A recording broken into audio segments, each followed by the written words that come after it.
আসসালামু আলাইকুম রহমতুল্লাহ। প্রিয় দর্শক, অবশেষে জানা গেল মুফতি আমির হামজাকে কারা অবরুদ্ধ করেছে। আপনারা স্ক্রিনে দেখতে পাচ্ছেন। প্রিয় দর্শক বিস্তারিত বলতেছি, ভিডিও ক্লিপস দেখাবো, ধৈর্য সহকারে দেখেন এবং ভিডিওটি শেয়ার করে সবাইকে দেখার সুযোগ করে দেন।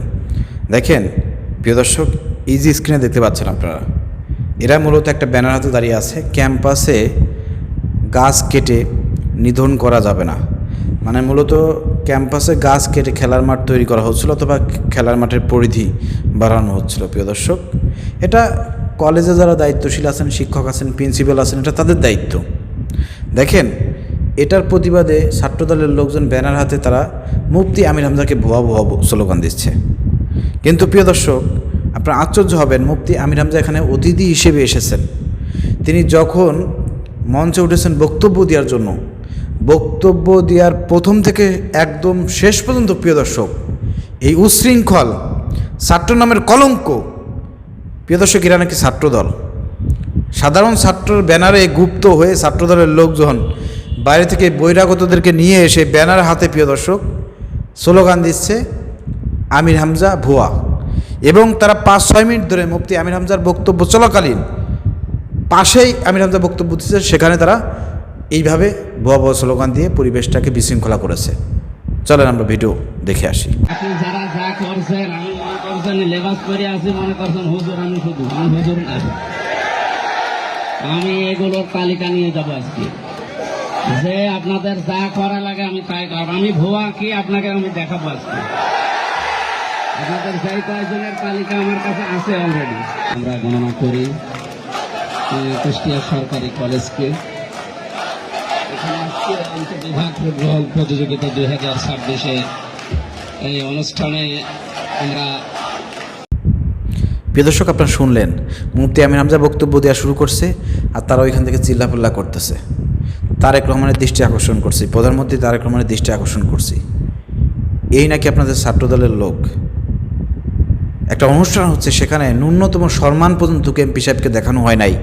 এমপি সাহেবের বক্তব্যের সময় তারা আরও জাওয়ার দিয়ে, হাততালি দিয়ে স্লোগান দিচ্ছে, বিশৃঙ্খলা তৈরি করতেছে।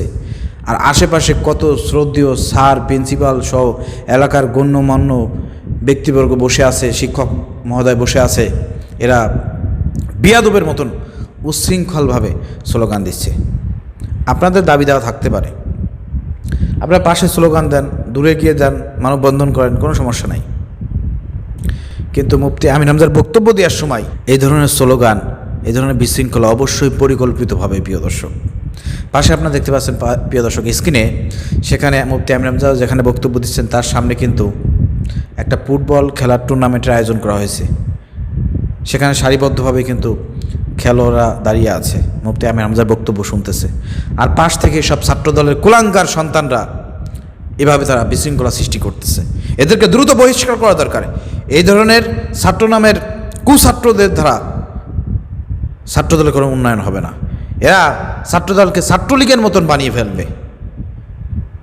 ওইখানে যেসব খেলোয়াড়রা ছিল, ওরা যদি ওদেরকে ধরতো, পাড়ায় মেরে ফেলতে পারতো, কিন্তু কেউ কিছু বলে নাই। ওরা ওদের মতন বিশৃঙ্খলা তৈরি করেছে। যখন ওদেরকে সাংবাদিক বলেছে তোমরা এখানে কি করো, ওরা বলতেছে এখানে প্রিন্সিপালরা গাছ টাছ কাটিয়ে ফেলতেছে, আমরা এটা প্রতিবাদ করতেছি। সাংবাদিক বলছে যে তোমরা কেন মুফতি আমির হামজাকে ভুয়া বলতেছে, সে তো এমপি অতিথি, কয় সে এর সঙ্গে জড়িত আছে, সে তার কথা ছাড়া নাকি কিছু হয় না।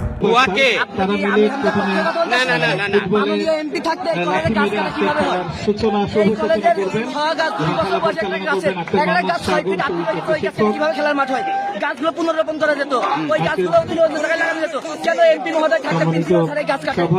এইভাবে ক্রিয়া কমিটি গাছ কাটে। এখানকার মাননীয় সংসদীয় সংসদ আসলে কিছু হতে পারে না। জনগণ সম্পর্কে তার কোনো আইডিয়া নাই, তিনি এই কলেজ সম্পর্কে হ্যান্ডেল করতে পারছেন। প্রিয় দর্শক, এর পরপরই প্রিয় দর্শক মুফতি আমির হামজাকে অবরুদ্ধ করা হয়েছে। চিন্তা করেন কত বড় দুঃসাহস। মুফতি আমির হামজাকে অবরুদ্ধ করা হয়েছে এই কুষ্টিয়া সরকারি কলেজে। এই বিষয়টা নিয়ে অবশ্যই মুফতি আমির হামজা সংসদে কথা বলবে। দেখা যাক তখন স্বরাষ্ট্রমন্ত্রী কী ব্যবস্থা গ্রহণ করে। জামাত শিবিরের ভাইদেরকে বলছি, মুফতি আমির হামজা যেখানে যাবে সেখানে 50-100 জন আপনারা থাকবেন গাড়ি বহরে। যে কোনো অনাকাঙ্ক্ষিত পরিস্থিতি মোকাবেলা করার জন্য প্রস্তুতি গ্রহণ করবেন। আর মুফতি আমির হামজার এই ঘটনা থেকে অবশ্যই শিক্ষা গ্রহণ করতে হবে। পাশে কিন্তু পুলিশ প্রশাসন ছিল, পুলিশ প্রশাসন থাকার পরে কীভাবে মুফতি আমির হামজা এখানে অবরুদ্ধ হলো এটা আমার বুঝে আসে না প্রিয় দর্শক।